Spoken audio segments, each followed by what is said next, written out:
Hi, I'm Lisa. I'm Elena. We're coming at you with some refinements to common yoga poses that we think are going to help everybody just feel generally a little bit better in their poses and trying to understand why.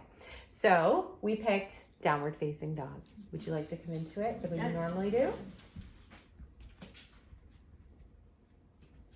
So I'm just going to give some refinements here to just make it feel better for her and have the work more spread out. So in general, this looks like a great downward facing dog, but let's just shift them some things so you can see differently what will happen.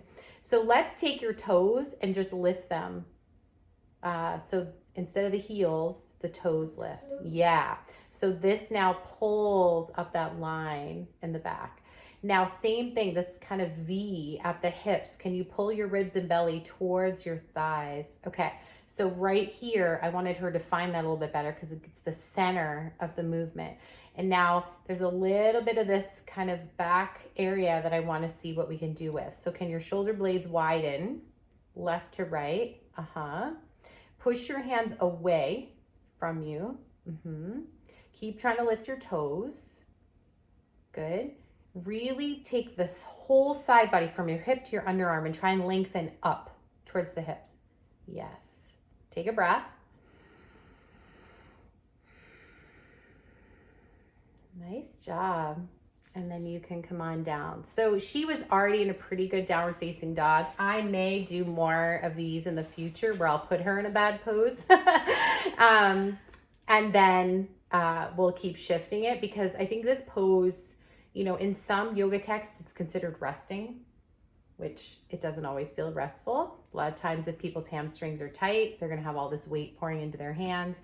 And so I think it's really important for us to maybe pick this one apart a little bit more. But my main reason for doing this is for you all to see how her body changed just on some very small, minute cues on what could happen. And how did it feel for you doing those changes? I felt a big change from my first downward dog to where I ended up. Definitely having me lift my toes was a huge change. It sent like down the backs of my legs. I could just feel my legs stretching out even more. And I've always kind of struggled with trying to get my heels on the floor. And that it just made it so much easier to try to do that. Widening my shoulders also helped a lot. I felt a lot stronger. I felt like a better base through my hands when I just widened my shoulders out. Good.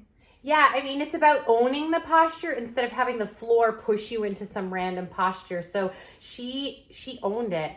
And, you know, I look at these as, yes, it looked like a static posture, but it's a living, breathing, you are a living, breathing organism. The posture is a living, breathing organism where it shifts and morphs and changes.